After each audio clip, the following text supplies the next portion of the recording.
नमस्कार दोस्तों। फिर से हाजिर हूँ तांत्रिक मैडम की कहानी लेकर के। आप लोग सभी कोई, मैं जानता हूँ कि इस कहानी के लिए बड़े बेचैन थे। कई लोगों का धड़ाधड़ मैसेज भी आ रहा था कि राज भाई ये कहानी क्यों नहीं आ रही है। तो भाई ये कहानी मेरे पास पहुँचने में ही लेट हो चुकी थी। आज जैसे ही मुझे कहानी मिली है, मैं इस कहानी को अब तैयार कर रहा हूँ। दोस्तों, इस कहानी में जो आपने पिछला पार्ट सुना था कि मैडम जी एक एकांत वाले घर में चली जाती हैं और वहाँ पे भी कुछ ऐसी बातें होती हैं। मैडम भी डर जाती हैं और आशीष का जान का खतरा भी होता है। तब वो घर भी उनको सुरक्षित नहीं लगता। अब तांत्रिक मैडम अब आशीष और जेसिका को बताती है कि मुझे इस घर को छोड़कर जाना पड़ेगा। मैं भेष बदल के जाऊंगी और जेसिका तुम्हारी तरह बन के जाऊंगी, तुम्हारी तरह कपड़े पहन करके, ताकि जो भी मुझे देख रहा है उसको समझ में आ जाएगा कि मैडम तो इसी घर में है, जेसिका घर से बाहर निकली है। और इसके बाद जेसिका और जो आशीष थे उस घर में अब रहने लगे थे। आशीष डरे हुए थे क्योंकि ऐसे ही वक्त का फ़ायदा जेसिका उठाती थी और उसने उस रात को आशीष के साथ वो फ़ायदा भी उठाया। लेकिन अब आशीष बहुत गुस्से में थे और जेसिका को चिल्ला के कह रहे थे कि तूने मेरे साथ में गलत किया। मैं अब तांत्रिक मैडम को तेरे बारे में सब कुछ बताऊंगा, मैं कोई भी बात छिपाऊंगा नहीं। लेकिन जेसिका कह रही थी कि देखो, मैं नशे में थी, मुझे होश नहीं है। अगर मैंने कुछ किया है तो तुम्हारे साथ गलत तो नहीं किया ना, मैं तुम्हें प्यारी तो किया है। लेकिन आशीष बहुत गुस्से में थे और वो कह रहे थे कि नहीं, जो तुमने किया ना, मैं पहले ही मना किया था कि तुम वाइन का इस्तेमाल मत करो, नहीं तो तुम अपने आप कंट्रोल में नहीं रहती। और ये सब नोक झोंक उनके घर में चल रहा था। और उधर जो मैडम जो थी ना, अब अपने साधना के लिए कैसे स्थान पर जा रही थी जो कोई जानता नहीं था। वो बात सिर्फ मैडम को ही पता था कि उनको जाना कहाँ है। अब रात के करीब 11 बज रहा था। मैडम एक होटल में रुकी हुई थी और वहाँ से टैक्सी हायर किया था और टैक्सी में बैठ कर के बस अपना एक छोटा सा बैग लेकर के, जिसमें तंत्र मंत्र का सारा सामान था, उसको लेकर के चल पड़ी थी। 11:30 बजे के आसपास अब वो रास्ता बता रही थी और उधर ही टैक्सी वाला लेकर चल रहा था। आखिरकार एक जगह पर मैडम जी आदेश देती, ड्राइवर भैया रोको गाड़ी, रोको गाड़ी। ड्राइवर ब्रेक लगाता है। ड्राइवर देखता है, अरे ये तो बड़ा सुनसान जगह है, यहाँ तो आसपास में कुछ भी कोई न बस्ती है ना कोई गांव है, और ये जवान महिला है, ये इस जगह पर क्यों आई है। उसके मन में कई तरह का शंकाएं अब होने लगती है। मैडम को वो बोलता भी है कि मैडम ये तो बड़ा सुनसान जगह है, यहाँ पर आप अकेले उतरेंगी, जाना कहाँ है, मैं आपको ऐसे अकेले नहीं छोड़ सकता है। लेकिन मैडम मुस्कुराते हुए उस ड्राइवर भाई को कहने लगी कि आप भैया घबराइए मत, मैं अपने आप को संभाल लूँगी और आप यहाँ से वापस लौट जाइए होटल और आप वहाँ पर मेरा इंतज़ार कीजिएगा। मैं किसी न किसी तरह सुबह में अब होटल पहुँच जाऊँगी। हाँ, अगर आपको कहीं काम पर जाना है तो आप निकल भी जाना, मेरा इंतज़ार मत करना, हो सकता है कि मुझे वक्त ज़्यादा लगे। और इसके बाद तांत्रिक मैडम कुछ रुपए निकाल करके ड्राइवर को पकड़ा देती है। लेकिन ड्राइवर रुपया तो ले लेता है, लेकिन उसके चेहरे पर अब डर की रेखाएं दिख रही है। वो थोड़ा बेचैन घबराया हुआ सा लग रहा था। अब फिर अपने आप को रोक नहीं पाया और मैडम को देखते हुए कहने लगा कि देखिए मैडम जी, ये जो जगह है ना, मेरे हिसाब से औरतों के लिए सेफ नहीं है। मैं तो कहूँगा कि आप वापस गाड़ी में बैठिए और चलिए, मैं आपको होटल छोड़ देता हूँ। ये जगह राहत के लायक नहीं है, अब मैं कहूँगा कि ये दिन के लायक भी नहीं है। जैसा मैं इस जगह का वीराना देख रहा हूँ, हर तरफ अंधेरा, जंगल ही जंगल, और ये पहाड़ भी दिख रहे हैं। यहाँ तो जंगली जानवर भी होते होंगे। मैडम जी, आप इस जगह पर सुरक्षित नहीं हैं। ड्राइवर अपनी बात को रख रहा था, अब मैडम उसकी बात को सुन भी रही थी। जब ड्राइवर भाई चुप हुआ, तब मैडम कहने लगी कि ड्राइवर भाई, मैं अपना सुरक्षा करना खुद जानती हूँ। आप बेफिक्र होकर के जाइए और जो भी अपना काम है कीजिए। अगर मैं दिन में आऊँगी तब मैं आपको बुला लूँगी। आप अपना जाकर काम कीजिए। ड्राइवर अब मैडम की तरफ देख रहा था। अब मैडम अपना जो बैग था कंधे पर लटकाए और रोड के साइड साइड चलने लगी थी। ड्राइवर काफ़ी देर तक वहाँ पर देखता रहा कि कैसी मैडम है भाई, इसको रात में डर भी नहीं लग रहा है। ये तो बहुत ही वीरान जगह है, सुनसान जगह है, जंगली वाला पहाड़ी एरिया है, तो यहाँ पर किस लिए आई है। वो मैडम के बारे में कोई जानकारी रखता ही नहीं था और बेचारा एकदम डरा हुआ दिख रहा था। जब तक मैडम जी दिखाई देती रही, वो टैक्सी अपना रोक के वहीं खड़ा रहा। जब मैडम जी उसकी आंखों से ओझल हो गई ना, तब वो ड्राइवर अपना टैक्सी को घुमाया और फिर अपने रास्ते चल पड़ा। मैडम अब अपना बैग कंधे पर लटकाए और सड़क पर चलती जा रही थी। आखिरकार वो जगह उनको दिखाई दे दिया। वो जगह एक बड़ा सा पेड़ था और वो पेड़ ही तो अब एक निशान था मैडम के दिमाग में। उनको पता था कि वो रास्ता इसी जगह से मिलेगा। हम बिल्कुल सही जगह पर आ गए हैं।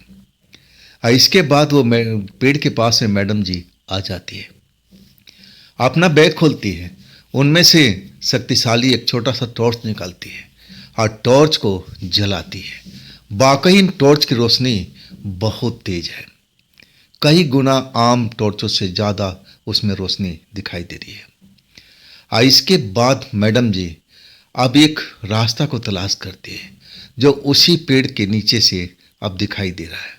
छोटा सा पतला सा रास्ता जैसे गांव कस्बे में हुआ करता है, वैसा ही रास्ता था। और उसी रास्ते पर अब मैडम आगे बढ़ती जा रही है। अब वो जो रोड था ना, बिल्कुल सुनसान हो चुका था। अब कोई भी आवाजाही उस रोड पर दिखाई नहीं दे रही थी। अब मैडम इस बात को परवाह भी नहीं कर रही थी। वो तो अपने रास्ते पर मगन अपनी धुन में चलती जा रही थी। जैसे उनको सब कुछ एरिया यहाँ का जाना पहचाना है, जैसे यहाँ पर न जाने कितनी बार आ चुकी है। अब मैडम चलती जा रही हैं, टॉर्च से अपना रास्ता देखती जा रही हैं और आखिरकार एक जगह पर अब वो रुक गई। टॉर्च की रोशनी इधर उधर कटने लगी और तभी वो जगह उनको शायद दिख गई जिस जगह को वो ढूंढ रही थी। आज जल्दी से टॉर्च जली रहा था और वो उस जगह पर पहुंच गई। एक छोटा सा अब पहाड़ी जैसा था वो, जिस जगह पर वो पहुंची थी। आसपास में कुछ भी नहीं था, बस मात्र एक पहाड़ी दिख रहा था और उस छोटा सा पहाड़ी के पास अब वो घूमने लगी थी, इधर उधर देख रही थी। हाँ, नीचे में पेड़ पौधे, जंगली झाड़ियाँ सब उगी हुई थी। वो कोई विशेष स्थान को तलाश कर रही थी और आखिरकार अब एक झाड़ियों के पीछे वो जब टॉर्च जलाई ना, तब उसमें एक गुफा सा बना हुआ दिखाई दिया जो जंगली झाड़ियों ने घेर रखा था। लेकिन जैसे मैडम को यहाँ का चप्पे चप्पे का पता है, जब वो रास्ता उनको दिखाई दे दिया ना, तब उनके चेहरे पर मुस्कुराहट आ गई थी। अब वो जंगली झाड़ियाँ हटाती हुई और उस गुफा के मुहाने पर पहुंच गई थी। अंदर रोशनी किया तो गुफा में अब आगे तक रोशनी का प्रकाश जा रहा था और वहाँ पर जंगली हड्डियाँ जानवरों की ऐसी कुछ पड़ी हुई दिखाई दे रही थी। अब मैडम को इस चीज़ से कोई डर भी नहीं था, ना परवाह कर रही थी। हाँ, उस गुफा के मुहाने पर जाकर के कुछ विचित्र विचित्र आवाज़ें निकालने लगे। ये आवाज़ें क्यों निकाल रही थी, अब वो तो वही जानती है। आखिरकार वो विचित्र आवाज़ जैसे जानवरों की आवाज़ निकाल रही हो अपने मुंह से, जब उसका कोई प्रक्रिया नहीं हुआ ना, तब मैडम जी के अब चेहरे पर एक मुस्कान दौड़ चुकी थी। उनको पता है अब कि इस गुफा में कोई भी जंगली जानवर नहीं है। इसके बाद वो आराम से उस गुफा के अंदर घुस जाती है। हड्डियां को फांती हुई, जो जानवरों की हड्डियां जंगली जानवरों की पड़ी हुई, लगता था कि इस जगह पर कोई अब मांसाहारी जीव रहता था और वो शिकार करके अपने शिकार को इस गुफा में लाता था और उसको यहाँ बैठ कर के आराम से खाता था। मांस को ख़त्म कर दिया था, सिर्फ यहाँ जानवरों की हड्डियाँ पड़ी हुई थी। लेकिन मैडम को इस बात से कोई भी डर नहीं था। उस गुफा में अब आगे चली गई थी। अब आगे था ना, अब उसमें से दो रास्ता और निकल रहा था। एक बाईं तरफ छोटा सा रास्ता था और एक दाहिने तरफ। मैडम दाहिने वाले रास्ते पर मुड़ चुकी थी और फिर एक गुफा का अंत होता हुआ दिखाई दिया। अब उस जगह पर जहां मैडम जा रही थी, वो गुफा का मुहाना भी छोटा था। उसमें कोई खड़ा होकर के जा नहीं सकता था। मैडम को झुक करके ही उस गुफा में जाना पड़ा। और जब वो गुफा में पहुंची ना, तब वो निश्चित सी हो गई थी। वो अपना बैग खोल करके कुछ तंत्र मंत्र का सामान अब निकालने लगी थी। सब विधि विधान से उस तंत्र का सामान को अपना जोड़ घटाव किया, कौन सा सामान कहाँ लगाना है, और उस विधि से वो लगाई जा रही थी। आखिरकार उस जगह पर अपना जैसे साधना करने जा रही हो, और सब सामान अपनी जगह पर उन्होंने सेट कर दिया था। दीपक जला दिया था और वहाँ पर अब समाधि जैसे साधना करते हैं और उस मुद्रा में आ चुकी थी। वो इसलिए कर रही थी कि जो अपना खोया हुआ शक्ति है उसको पा सके। वो ये जो सिद्धि थी करना था, उनको एकांत वाले घर में करना था, लेकिन लगता था उनको ना कि इस मंत्र को कोई काट रहा है। जब भी वो सिद्धि के नज़दीक पहुंचती हैं तभी कोई ना कोई गड़बड़ हो जाता है। अब उनको लगता था कि जैसे उनका पुराना प्रेमी जो मैडम से एक तरफा प्यार करता था, और मैडम अब समझ रही थी कि सब कुछ उसी का किया हुआ है, सागर जिसका नाम था। इस बात को तो बहुत टाइम हो चुका था, लेकिन मैडम को पूरा विश्वास था कि जो कुछ कर रहा है ना, इन घटनाओं के पीछे जो उनके साथ अभी तक घटना घटी थी, जिसके वजह से वो घर से अपना बेघर हो चुकी थी, अब इस जंगल झर में भटक रही थी।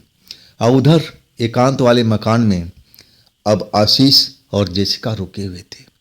मैडम जी की अब कॉपी कर रही थी जेसिका, वैसे ही पहनावा, अब आंखों पे चश्मा, जैसे कोई दूर से देखे ना तो बिल्कुल लगे कि हाँ, तांत्रिक मैडम ही है। इधर तांत्रिक मैडम अपनी साधना स्टार्ट कर चुकी थी। अब वहाँ पर दीपक भी जल रहा था और कुछ हवन भी हो रहा था। हवन का जो धुआं था ना, अब गुफा से बाहर अब निकल रहा था और उसमें सुगंध फैला हुआ था।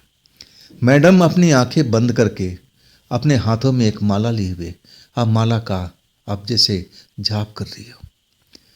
वहाँ पर ऐसी कोई साधारण घटना नहीं घट रही थी, सब कुछ नॉर्मल था, जैसे मैडम पूजा पाठ इस एकांत में बैठ के कर रही हो।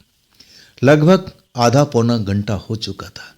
मैडम अपने काम में मगन थी, अपनी आंख बंद किए हुए और माला को फेरे जा रही थी। अब मन ही मन कोई मंत्र का उच्चारण कर रही थी, लेकिन जो खुशबू जो हवन हो रहा था, वहाँ पर जो हवन सामग्री डाली गई थी, और उसमें से एक बहुत ही सुंदर महक, एक सुंदर सा खुशबू अब निकल रहा था धुएं के साथ में, और वो गुफा से होते हुए अब बाहर निकल चुका था। अब जैसे वो इधर उधर हवा में उड़ता हुआ ना जाने कहाँ कहाँ तक फैल चुका था। मैडम अपने काम में मगन है, लेकिन वो जो धुआं और सुगंध अब एक ऐसी चीज के नाक में टकराई तो वो एकदम बेचैन हो चुका था। वो काला सा कम से कम 7 फुट का लंबा इंसान था और देखने में बड़ा बदसूरत लग रहा था। चेहरा पर अब कुछ ऐसे ऐसे घाव का निशान थे जो उसका चेहरे को बदसूरत बना रहा था। अब बड़ी बड़ी आंखें उसकी, बड़े बड़े लंबे लंबे सर पर बाल। जैसे ही वो खुशबू उसके नाक में पहुंचा ना तो एकदम बेचैन हो उठा था। उसकी आंखें एकदम चमक सी गई और एक तरह से हुंकार भरते हुए अब जोर से कहने लगा कि तांत्रिक मैडम, मैं तुम्हें अब जान चुका हूं कि तुम हो कहां पर। मैं अभी तुम्हारा सब साधना को भंग करता हूं और आज तो तुम मेरे हत्थे चढ़ ही जाओगे। देखो मैं तुम्हारा क्या हाल करता हूं। मैं कई दिनों से तुम्हें पाना चाहता था, लेकिन तुम कोई ना कोई कारण से बच जाती है। लेकिन अब आज तुम्हारे साथी भी नहीं है। आज तुम तो एकांत में हो और वो भी गुफा के अंदर। मैं सब कुछ अब पता लगा चुका हूं। अब मैं तुम्हें छोड़ने वाला नहीं। तुम्हारा साधना को मैं कभी पूरा नहीं होने दूंगा। और इसके बाद वो काला इंसान जोर जोर से हंसने लगता है। उसकी हंसी की आवाज दूर दूर तक जाती है।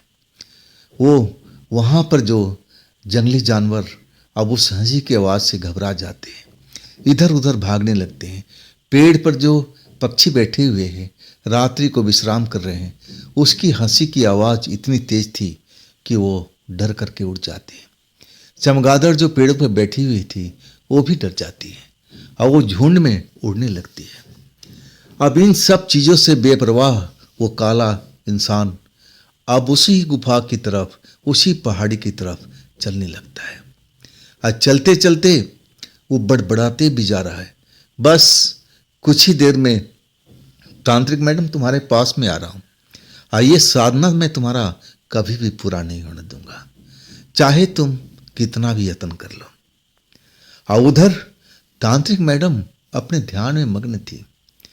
अचानक उनको कुछ महसूस होने लगा। तब उन्होंने आंखें खोल दी। जैसे आंखें खोला ना तो सामने जो दीपक जल रहा था उसका लो फड़फड़ा रहा था। मतलब वहां पर कोई ऐसी आत्मा आ चुकी है जिसको मैडम जी आह्वान कर रही थी, बुला रही थी। और मैडम के चेहरे पर एक मुस्कुराहट दौड़ आई थी। और तभी दीपक के थोड़ी ही सामने में एक लड़की अब मैडम को दिखाई दी, जो सफेद वस्त्र पहनी हुई थी, बाल खुला हुआ था, अब बड़ी बड़ी सी आंखें और चेहरे पर सुंदरता गजब का। मैडम को जब वो दिखाई दी ना तो मैडम की मुस्कुराहट और गहरी हो चुकी थी। अब मैडम कहने लगी, तुम मेरे पास में आओ ना, इतनी दूर क्यों बैठी हुई है। वो जो लड़की थी जो दीपक से थोड़ी दूरी पर बैठी हुई मैडम को निहार रही थी, वो अभी भी मैडम का जवाब नहीं दे रही थी। अब मैडम उसको बार बार बुला रही थी कि तुम मेरे नज़दीक आओ और नज़दीक आओ, लेकिन वो लड़की अपने जगह पर से टस से मस नहीं हो रही थी। अब मैडम बार बार उसको बुला रही है, आग्रह कर रही कि तुम मेरे नज़दीक आओ, मेरे बिल्कुल पास में आ जाओ, लेकिन वो लड़की जैसे मैडम की बात सुन ही ना रही हो। आखिरकार मैडम को गुस्सा आ चुका था। हाँ, मैडम कड़कती हुई आवाज में कहने लगी, क्या तुम मेरी आदेश का पालन नहीं करोगी? क्या मैंने तुम्हें इसलिए नहीं बुलाया कि तुम अपनी मनमानी करो? आओ मेरे पास में। कड़कती हुई आवाज में जब मैडम जी ने उस लड़की को डांटा ना तो लड़की वास्तव में डर चुकी थी। उसका बदन कांपने लगा। अब फिर अपने स्थान से उठी और मैडम के बिल्कुल करीब जाकर के बैठ गई। दीपक पीछे जल रहा था, लेकिन उसके शरीर से अब दीपक का प्रकाश आर पार हो रहा था। मैडम उसके शरीर से भी अब उस दीपक को देख रही थी, जो अभी भी जैसे लपलपा रहा हो रोशनी उसकी। मतलब उसका शरीर पूरा का पूरा पारदर्शी था, प्रकाश उसमें से आर पार हो रहा था। ऐसा उस लड़की का शरीर था। मैडम अब उससे बातें करने लगी और वो लड़की हर बार में हाँ हाँ सर हिला रही थी, जैसे सब उसका आदेश का पालन करेगी। और तभी दरवाजे पर एक शोर सा सुनाई पड़ा। वो शोर इतना तेज हो चुका था कि मैडम जी अब उस लड़की का बातचीत अब आधे अधूरी में रुक गया था। लड़की वो भी डर चुकी थी उस शोर को आवाज सुन करके। और वो तांत्रिक मैडम से कहने लगी, मैडम अपनी जान बचाइए, वो आ चुका है, अब हमें भी नहीं छोड़ेगा, वो बहुत खतरनाक है, आप भी अपना रक्षा कीजिए और मुझे भी बचाइए। जब तांत्रिक मैडम ने उस लड़की से ये बात सुना ना, तब उसको मुस्कुरा के कहने लगी, अरे तुम डरो मत, मैं हूं ना, मैं सब कुछ संभाल लूंगी, तुम अपने आप को अदृश्य कर लो, जैसे तुम इस जगह पर हो ही ना हो, और बाकी काम मेरे पर छोड़ दो, जो भी होगा मैं देख लूंगी।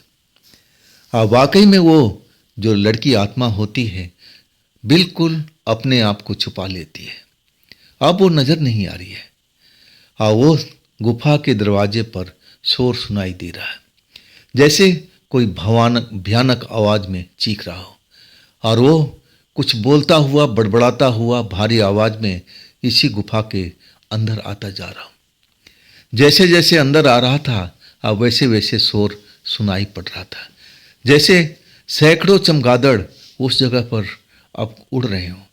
ऐसे ही आवाजें, हवा का तेज झोंका की आवाजें, और कोई ऐसी भयानक आवाज आ रही थी जो मैडम जी सुन करके थोड़ा जरूर परेशान हो चुकी थी। उनको अब लग चुका था कि यही शक्ति है जो मेरा हर काम में विघ्न कर रही है, शायद यही शक्ति है जो मेरा सब कुछ लूट लिया है, सब कुछ बर्बाद कर दिया। आखिर ये शक्ति है किसकी, किसने इस शक्ति को हमारे पास भेजा है? मैं जरूर इसका सामना करूंगी। और मैडम अपनी पूरी तरह से अपनी तैयारी कर चुकी थी उस चीज से अब लड़ने के लिए, फाइट करने के लिए। और तभी उनको लगा कि हाँ, वो वक्त आ चुका है, क्योंकि आवाज बिल्कुल अब पास में आ चुकी थी। आवाज बहुत भारीपन लिए हुए, जैसे मैडम को कोई ललकार रहा था, अरे तू कहाँ छिपी हुई है अंदर, बाहर निकल जा, आजा मेरे सामने में आजा। मैडम जी समझ गई थी कि ये वही शक्ति है जो हमारा उस पुराने नए घर से भी पीछा करता हुआ और यहाँ तक पहुँच गया है। और ये किसने भेजा है? मन ही मन अब तांत्रिक मैडम जान चुकी थी, ये सारा काम सागर का है, ये सागर ही ऐसा करवा रहा है, आज मैं इसको भी नहीं छोड़ूंगी। एक तरह से मैडम जी पूरी तैयारी में थी। आखिरकार वो लंबा सा इंसान अब अपने आप को झुकाता हुआ, क्योंकि वो गुफा का मुहाना बिल्कुल छोटा था, उसमें मैडम भी अब सीधी नहीं हो के आ रही थी, वो भी झुक झुक के आ रही थी। अब वैसे ही वो लंबा सा काला सा इंसान अब झुक झुक करके अब मैडम के पास पहुंचने की कोशिश कर रहा था। तभी मैडम जी अपने थैले में से एक पदार्थ निकाला और उस पदार्थ को एक बर्तन में रख करके और फिर उसमें आग लगा दिया था। जैसे ही आग लगाना और उसमें से एक गाढ़ा गाढ़ा सा सफ़ेद सा धुआं निकलने लगा था। और वो धुआं अब मैडम जी जैसे उसको आदेश दे रही हो कि जाओ इस तरफ में, जो भी हो उसको रास्ते से हटा दो, ये रास्ता पूरा क्लियर कर दो।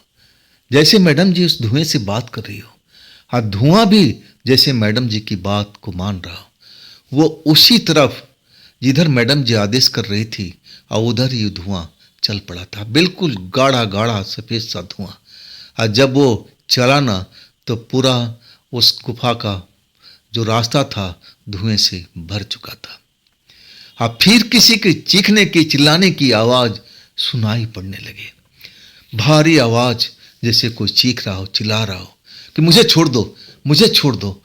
अब मैडम जी समझ गई थी कि धुआं जो है अपना असर दिखा रहा है, उसी शख्स पर हमला कर रहा है जिसके लिए मैडम जी ने उसको भेजा था।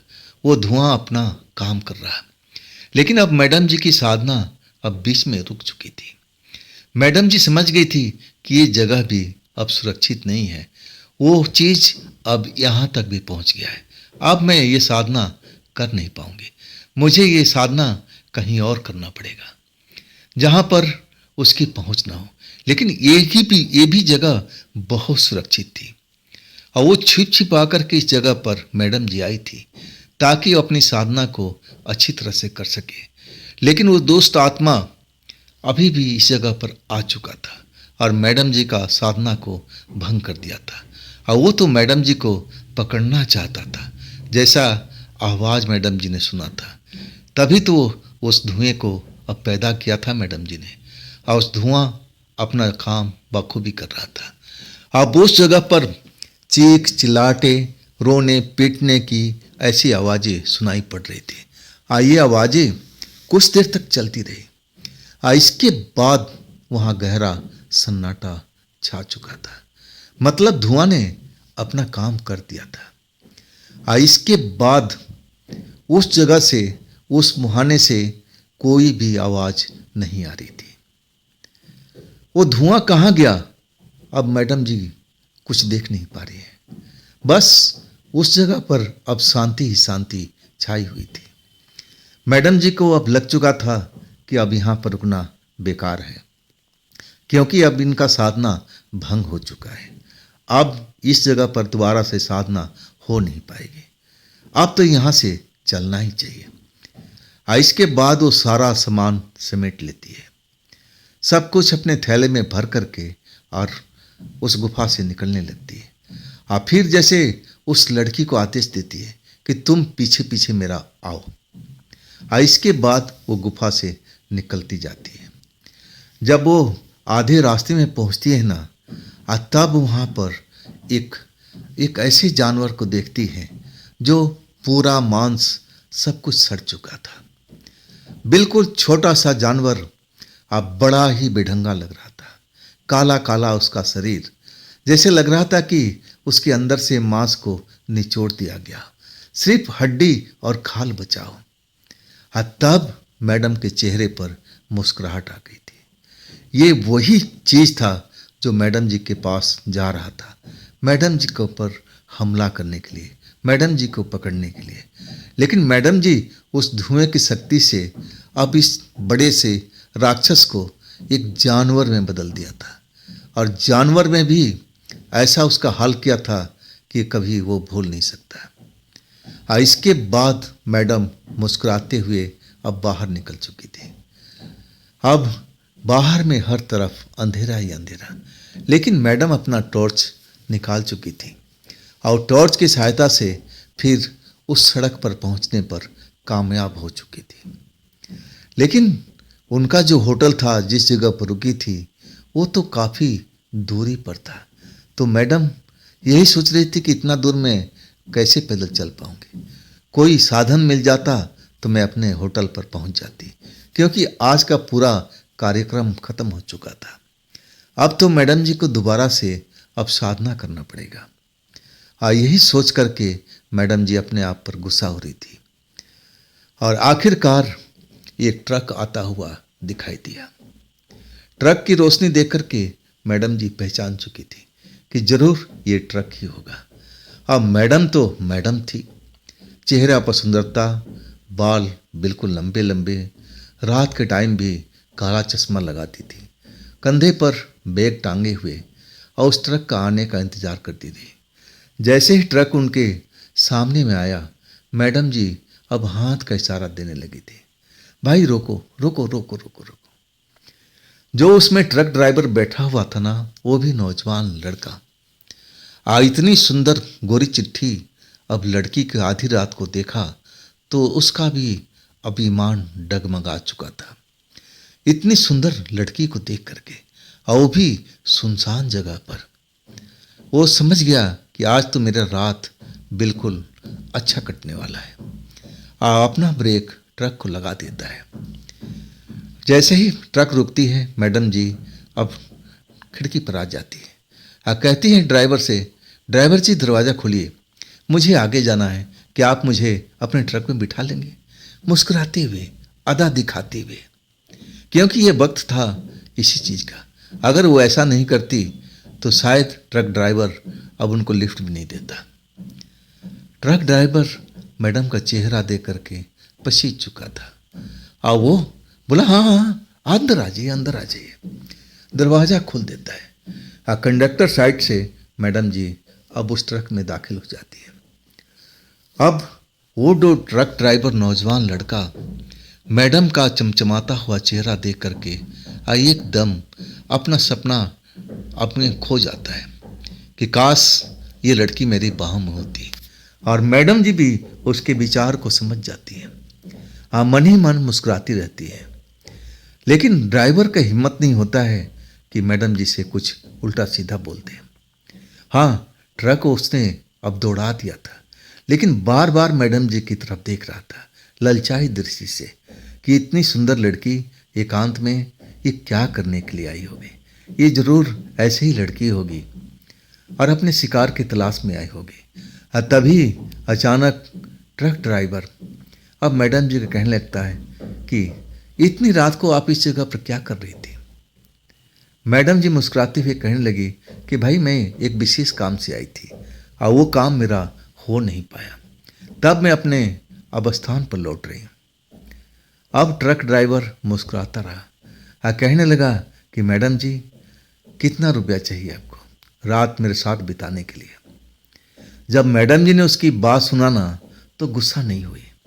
वो जानती थी कि रात के टाइम में अकेली लड़की देख करके कोई भी ऐसा ही समझेगा। तब ड्राइवर को समझाते हुए मुस्कुराते हुए कहने लगी, अरे भाई तूने अपना गलत अंदाज़ा लगाया है। मैं ऐसी वैसी लड़की नहीं हूँ जो मैं पैसे पर बिक जाऊँ। मैं ऐसी नहीं हूँ, आप समझ चुके होंगे। तो कृपया करके मेहरबानी से अपना ट्रक चलाते रहिए और जब मेरा स्थान आ जाएगा मैं आपको बोल दूंगी कि आप रुक जाइए। इससे ज़्यादा मेरे से उम्मीद मत रखिएगा। देखिए, मेरे साथ जबरदस्ती करने का अब कोशिश भी मत कीजिएगा, नहीं तो कहीं आपको लेने के दिन में न पड़ जाए। और आप एक नौजवान शरीफ लड़का देखते हैं, इसलिए मैं आपको ये सब समझा रही हूँ। ऐसी हिम्मत भी मत कीजिएगा, बस अपने ट्रक को चलाते रहिए। मैडम जी ने ये बात बोला ना तो ट्रक ड्राइवर बिल्कुल सकपका सा गया था। उसको लगा कि अरे ये ऐसी छुई मुई सी लड़की दिख रही है, ये कैसी कैसी बात कर रही है। वास्तव में इसमें जरूर पावर होगा, जरूर शक्ति होगी, जरूर ये जूडो कराटे जानती होगी। तभी तो ऐसा बोल रही है। ना बाबा ना, वो मन ही मन घबरा गया था। फिर मैडम जी की तरफ देख के कहने लगा कि मैडम जी मुझे माफ़ कर दीजिए, मैं तो समझा था कि आप ऐसी ही लड़की हैं। अब रात में अकेली लड़की कोई देखेगा तो अनुमान तो यही लगाएगा ना। मैडम जी मुस्कुराते हुए कहने लगे, भाई तेरे सोच में दोष नहीं है, अगर तेरी जगह दूसरा भी होता ना तो यही सोचता। चल भाई ट्रक को आगे बढ़ाते। मैडम जी अपने रास्ते पे चलती जा रही थी। ट्रक ड्राइवर अब मैडम जी की तरफ देख नहीं रहा था, नहीं तो बार बार अब अपना चेहरा घुमा करके मैडम जी को देखने की कोशिश करता था। लेकिन मैडम जी ने जब से उसको सब कुछ बताया, झिड़का उसको, तब से वो शांत हो चुका था। बस अपनी आंखें रोड पर गड़ाए हुए था और ट्रक को भगाते जा रहा था। उसको लगा होगा कि मैंने गलत लड़की से पंगा ले लिया, इससे उलझना हमें ठीक नहीं है।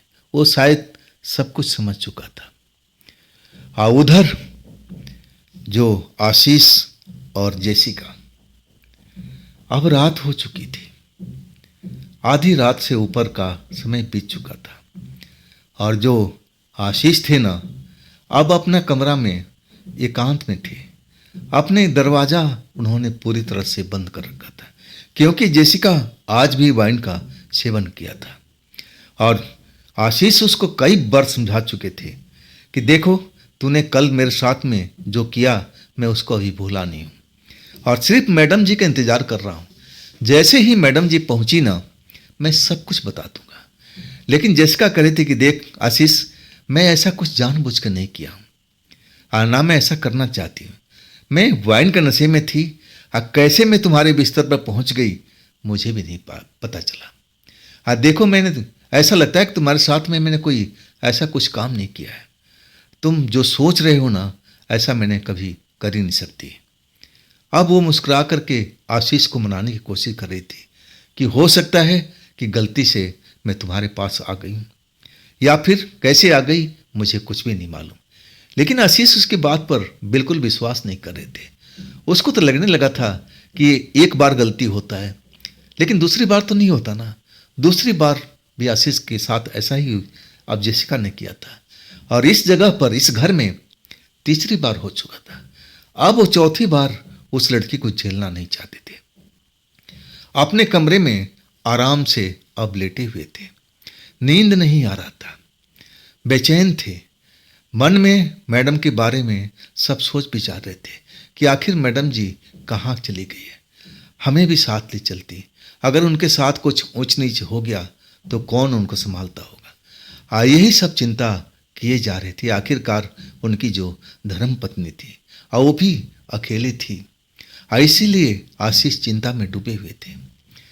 अचानक वो जो एरिया था ना, अब ऐसे एक आवाज से अब गरजने लगा था। जैसे लग रहा था कि कोई बड़ा सा आदमखोर जानवर उस जगह पर आ चुका है। वो दहाड़ का आवाज अब सुनाई देने लगी थी। ऐसा लग रहा था कि आसपास में शेर जैसा कोई चीज उस जगह पर आ चुका है। लेकिन ऐसा वो जगह नहीं थी, वहां पर शेर आने का कोई मतलब ही नहीं था। लेकिन जो आवाज उन्होंने सुना ना, तब वो बिल्कुल डर चुके थे। ऐसी आवाज थी। और उसके बाद वो दहाड़ की आवाज खत्म हुई और इसके बाद गीदड़ों की रोने की आवाज शुरू हो चुकी थी। आधी रात के वक्त और आशीष अपने कमरे में अकेले।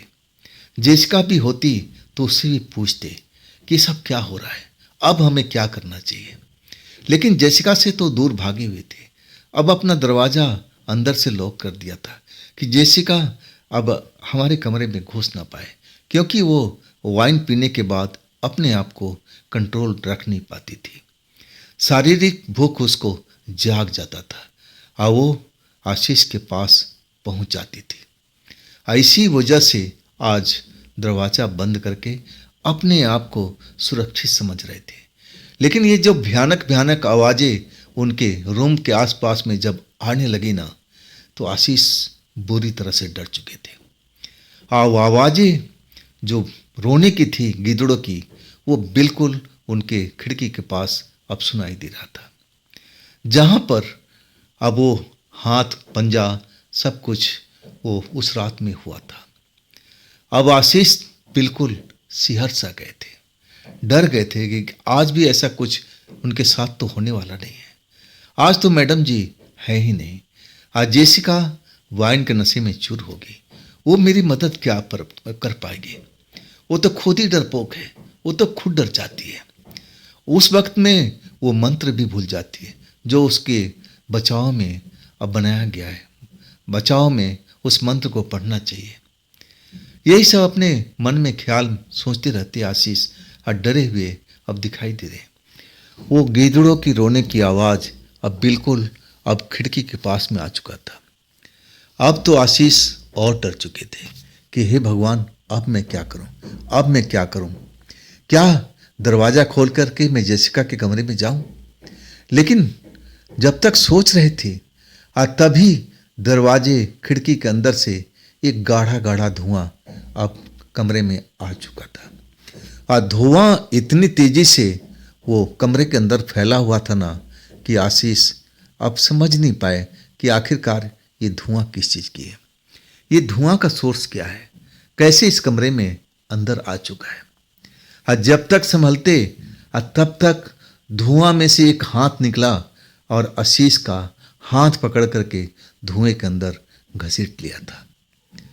जैसे ही आशीष धुएं के अंदर जाते हैं ना तो दहल जाते हैं। देखते हैं कि धुआं के अंदर में एक बड़ा सा आकृति है, बड़ा ही डरावना लग रहा है, जिसकी आंखें लाल लाल दिखाई दे रही है। और धुआं में कभी दिखाई देता है और कभी धुएं की तरह हो जाता है। मतलब कभी नजर आता है और कभी अपने आप को धुएं में बदल देता है। अब आशीष चिल्लाने लगते हैं। उनको समझ में आ गया कि आज उन पर फिर हमला हो चुका है। आज कौन बचाएगा। मैडम तो इस जगह पर है नहीं, अब जेसिका है। लेकिन जेसिका नशे में चूर होगी, वो कैसे मेरी मदद करेगी। आइए, दरवाज़ा भी तो बंद है।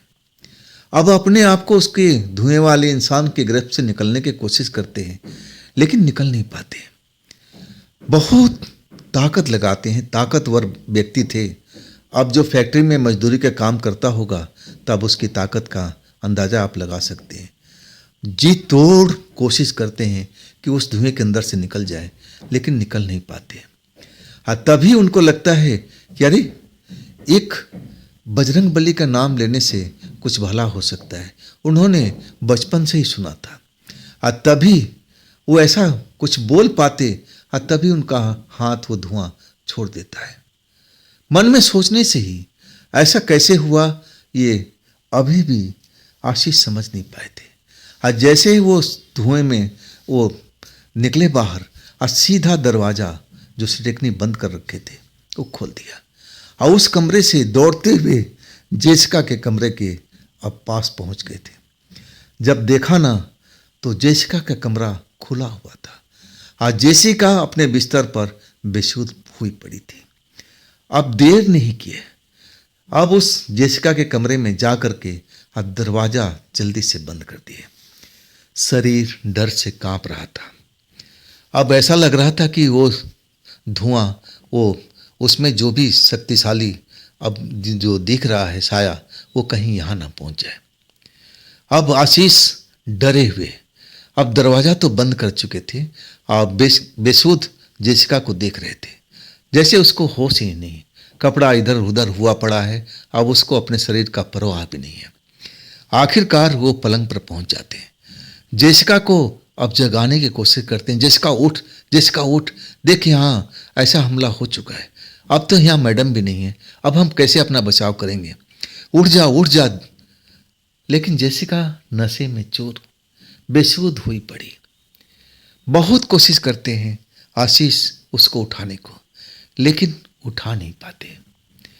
आखिरकार अब अपने आप को बिल्कुल अकेला समझ देते हैं। अब वो जान चुके हैं कि अपना मदद खुद ही करना पड़ेगा। तो कैसे करें अपनी मदद, क्या करें? क्या बजरंग बली का नाम, अब हनुमान चालीसा पढ़ना शुरू करें? यही तो इनको आता था, यही तो एक मंत्र था जो उनको अच्छी तरह से पता था। लेकिन जब ही मंत्र का उन्होंने शुरुआत भी नहीं किया था, तभी ऐसा लगा कि उस कमरे में धुआं भर चुका है। इतना जल्दी से हुआ था कि आशीष अपने आप को संभाल भी नहीं पाए थे। पूरा धुआं धुआं उस कमरे में हो चुका था। अब फिर ऐसा लगा कि वो अपना होश खोते जा रहे हैं। बिल्कुल ऐसा लगा कि उनका दम घुटता जा रहा उस धुआं के अंदर से। एक पल ऐसा आया कि वो बेहोशी की सागर में गोते लगा दिए थे। जब आशीष का आंख खुला ना, तो अपने आप को अब एक तरह से देख रहे हैं कि मैं क्या जिंदा हूं? ये सब क्या हो रहा था मेरे साथ में? मैं उस धुएं में समा गया था, और इसके बाद मैं समझ नहीं पाया कि मैं कहाँ पर हूँ। तब वो मुड़ कर के देखते हैं, तो क्या देखते हैं कि वही पलंग पर जेसिका सोई हुई है बेसुध। लेकिन वहाँ ना तो धुआं है और ना कोई ऐसा शख्स दिखाई दे रहा। दरवाज़ा जो है सिटकनी लगा हुआ है। अब आशीष आश्चर्य में डूब जाते हैं कि कुछ देर पहले तो यहाँ धुआं धुआं सा नजर आ रहा था, और उस धुएं में वो बुरी तरह से फंस चुके थे। अब वो उनका दम घुटता जा रहा था उस धुएं की वजह से। अब फिर वो बेहोशी में चले जाते हैं, और अचानक अब आशीष धुएं से आज़ादी मिल चुकी है। लेकिन जब जेसिका को देखते हैं ना, कपड़े लत्ते इधर उधर हुए पड़े, और ना जाने उनके मन में कैसे कैसे ख्याल उठने लगते हैं। जैसे लगता है कि उनके मन के अंदर में कोई शैतान घुस चुका है। ललचाई हुई दृष्टि से अब जेसिका को देखने लगते हैं। जेसिका का रंग रूप, शरीर ढांचा देख करके अब उनके मन में बेचैनी होने लगती है। अंदर का जैसे राक्षस जाग चुका हो। अपने आप पर वो कंट्रोल रख नहीं पाते। बस उनके मन में यही चल रहा है कि अरे, ये तो जेसिका है, ये सुंदर सी लड़की है, मैं इस जगह पर क्या कर रहा हूँ, आओ उसके साथ प्रेम किया जाए। और वो कुछ नहीं अपने आप को समझते, वो समझते हैं कि मैं इसीलिए इसके साथ अब यहाँ पर हूँ। अब फिर जेसिका के पास चले जाते हैं, उस पलंग पर लेट जाते हैं। तभी उनके मन में एक हल्का सा ख्याल आता है, अरे ये मैं क्या कर रहा हूँ, ये तो गलत है, मैं तो जेसिका का खुद मना करता था, अब मैं वही काम खुद करने वाला हूं। और तभी सामने में एक धुआं जैसा दिखाई देता है और उस धुआं में एक काला सा इंसान जैसा नजर आता है, जिसकी आंखें बिल्कुल लाल नजर आती है, जो पहले ऐसा सामना कर चुके थे अपने कमरे में। अब वो जैसे उसकी आंखों में देखते हैं ना, तो बस अपना सुध बुध खो बैठते हैं, जैसे अपना होश हवास गंवा चुके हैं। और इसके बाद उनके शरीर में एक वैसीपन आ जाता है, जैसे जैसे ही उस नज़र से नज़र मिलती है, और इसके बाद में उनके शरीर में बदलाव होने लगता है। वो अपने आप को भूल चुके हैं, बस ललचाई हुई दृष्टि से अब जेसिका को देख रहे हैं। पलंग पर बैठ चुके हैं, आज जेसिका के बदन पर अपना हाथ फेरते जा रहे हैं। जेसिका बेसुध हुई पड़ी है, वाइन पीने के कारण ऐसा ही उसके साथ में होता है। और अचानक जेसिका को बाहों में भरने लगते हैं। तभी जेसिका कुलबुलाती है और अचानक अपनी आंख खोल देती है। तब तक जो आशीष थे ना, अपनी बाहों में भर चुके हैं जेसिका को, और इसी वजह से जेसिका की आंख खुल गई। अब अपने आप को अब आशीष को बाहों में देखती है ना, तो जेसिका बिल्कुल खौफ में हो जाती है। आशीष को डांटती, आशीष ये क्या कर रही हो तुम मेरे कमरे में कैसे आए? जाओ, इस कमरे से बाहर निकल जाओ। अब आशीष जेसिका की बात की परवाह नहीं करते हैं, अपनी बाहों की शक्ति और बढ़ाने लगते हैं। और जेसिका बार बार कह रही, आशीष ये गलत कर रहे हो मेरे साथ में, तुम ऐसे नहीं हो, तुम बिल्कुल बदल चुके आशीष, ये क्या कर रहे हो मेरे साथ में? तुम मुझे छोड़ दो, अपने कमरे में चले जाओ, नहीं तो मैं तुम्हारी कंप्लेंट खुद मैडम से करूंगी। तुम मेरा क्या कंप्लेंट करोगे? तुम मेरे साथ में वही कर रहे हो, मैं तो कभी ऐसा सोचा भी नहीं। जेसिका जैसे पूरी तरह से होश में आ चुकी थी, वाइन का नशा उसका उतर चुका था, और तब वो झड़प कर रहे थे आशीष के साथ में कि तुम मुझे छोड़ दो, तुम अपने कमरे में चले जाओ, नहीं तो जैसे ही मैडम आएगी मैं तुम्हारा कंप्लेंट करूंगी। लेकिन आशीष को ये सब परवाह नहीं था, वो तो अपने आप में नहीं थे, उनके अंदर एक राक्षस समाया हुआ था, और राक्षस का मन यही कर रहा था कि बस इसकी लड़की में बाहों में भर लूं, प्यार करूं, और कुछ नहीं। लेकिन जेसिका अपना बचाव करना जानती थी, और वो अपनी बचाव की मुद्रा में आ चुकी थी। उसको सब अब फाइट का विद्या आती थी, उस चीज़ में वो भरपूर नॉलेज रखती थी। और अचानक अब जैसे अपने अब बाहुबल का अब प्रयोग किया, और तभी आशीष से वो छिटक गई थी, निकल गई थी उनकी बाहों की बंधन से। पलंग से उतर करके वो चीख रही थी, आशीष तुम इस जगह से निकल जाओ, निकल जाओ, इसी में तुम्हारी भलाई है, और नहीं तो मैं तुम्हें अब वो बुरी हालत कर दूंगी। आशीष लंबा तगड़ा थे, लेकिन अब जैसे जेसिका देख रही थी ना, अब आशीष की जिस मुद्रा में बने हुए थे, आशीष कभी ऐसा हो ही नहीं सकते थे। जेसिका को शक होने लगा कि ये शरीर तो आशीष का है, लेकिन इसके अंदर में जो मन है, जो ये गंदी भावना है, ये आशीष का नहीं है। जरूर आशीष के मन में और तन में कोई प्रवेश कर चुका है। वो हो सकता है कि कोई प्रेत आत्मा शक्ति हो, और वो ऐसा ही करने पर आशीष को मजबूर कर रही है। ये सब मन ही मन जेसिका को समझ में आ गया था। अब थोड़ा बहुत वो मंत्र शक्ति का भी उपयोग करने लगी थी, और वही मंत्र का शक्ति जब उपयोग करने लगी ना, तब जैसे आशीष के शरीर से एक काला सा धुआं बाहर निकला, और जैसे ही काला धुआं बाहर निकला ना, तो आशीष भर भरा करके जमीन पर गिर चुके थे, जैसे अपने होश खो बैठे हो। अब जेसिका को पूरा समझ में आ चुका था कि आशीष ऐसी हरकत नहीं कर सकते, ये जरूर यही साया उनके अंदर में घुसा हुआ था। ये साया किसका था अभी वो समझ नहीं पाई थी, बस यही समझा था कि मुझे अपना भी बचाव करना है और आशीष का भी बचाव करना है, जब तक मैडम जी इस जगह पर नहीं आती, क्योंकि इस घर की जिम्मेवारी अब मैडम जी ने जेसिका को ही दिया था। हाँ, जेसिका अपनी जिम्मेवारी अब निभा रही थी, अब वो तंत्र मंत्र का प्रयोग कर रही थी अपने घर के अंदर में, ताकि कोई जो बुरी शक्ति है उनके घर से बाहर निकल जाए। और वही हुआ, काला धुआं अब उस घर से गायब हो चुका था। अब जेसिका का जो नशा था ना, वो कभी का उतर चुका था। आशीष को देख रही थी, आशीष को उठाने की कोशिश करी, आशीष उठो, आशीष उठो, लेकिन आशीष अपनी आंखें नहीं खोल पा रहे थे। जेसिका अब उनको उठाने का हर प्रयत्न कर रही थी। आखिरकार बोतल का पानी का उसने इस्तेमाल किया। एक चुल्लू पानी अपने हाथ में लेकर के एक मंत्र का प्रयोग करने लगी, और उस मंत्र की शक्ति से वो पानी का छींटा आशीष के चेहरे पर मध्य मारा। जैसे ही पानी का छींटा पड़ा ना, आशीष कुनमुनाने लगे। हाँ, धीरे धीरे अपनी आंख खोल बैठे। हाँ, जैसे ही आंख खोला ना, तो सामने जेसिका को देख करके सकपका गए थे। उनको जैसे याद ही नहीं रहा कि वो क्या करने वाले थे। हाँ, जेसिका जैसे ही आशीष आंख खुले ना, तो मुस्कुरा गई थी। हाँ, कहने लगे कि आशीष, कैसा है आप, कैसा आप अपने आप को महसूस कर रहे हो? तब आशीष कहे कि हाँ, अब थोड़ा अच्छा लग रहा था। मुझे हुआ क्या था, मेरा शरीर अभी भी भारी भारी सा लग रहा था। तब जेसिका कहने लगी, हाँ, इसका असर तो रहेगा।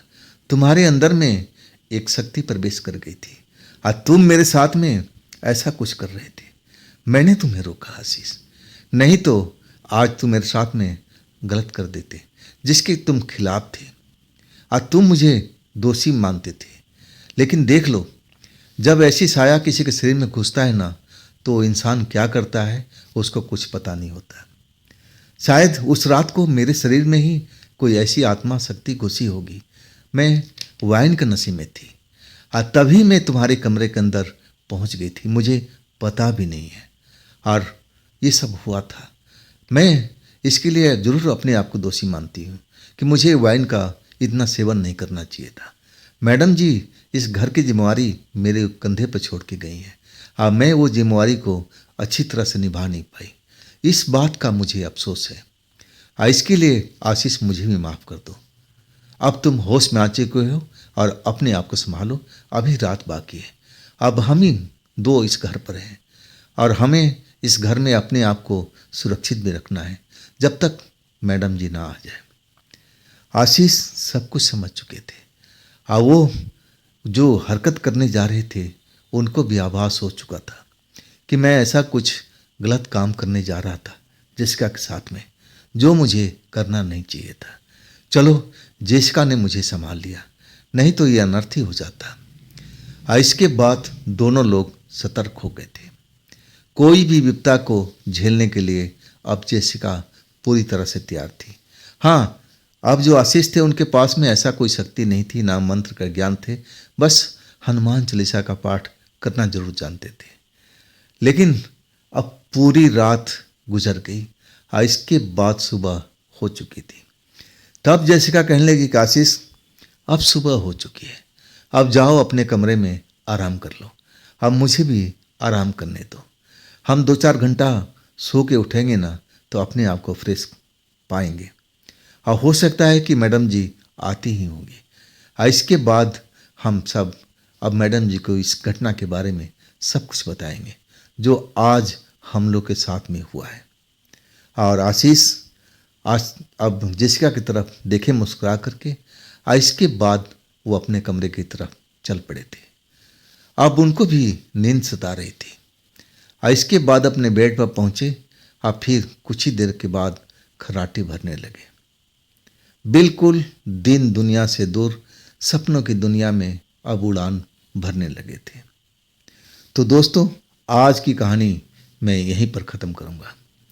इस कहानी को मैं जल्द लाने की दोबारा से कोशिश करूँगा। इस बार ज़रूर लेट हो चुका था। लेट मेरे वजह से नहीं हुआ था, ये कहानी मेरे पास पहुँची नहीं थी। जैसे ही आज कहानी आई, मैं कहानी बनाने में देरी नहीं किया, तो आप मेरी मजबूरी ज़रूर समझ गए होंगे। इस कहानी को मैं अब मेरे पास में इसका अगला भाग भी आ चुका है, तो मैं अब देरी नहीं करूँगा, जल्द से जल्द इस कहानी को लाने की कोशिश करूँगा। हाँ दोस्तों, ये चैनल भी आप ही का है, तो इसको भी आप अभी तक सब्सक्राइब नहीं किए हैं तो जल्दी से कर लीजिए, और साथ में बेल आइकन को ज़रूर दबाइएगा ताकि वीडियो का नोटिफिकेशन आपके पास सबसे पहले पहुंचे और आप कोई मेरा वीडियो मिस ना कर पाए। तो दोस्तों, मैं फिर कल मिलता हूं इसी चैनल पर इसी समय में। आप लोग अपना ख्याल रखिएगा। नमस्कार।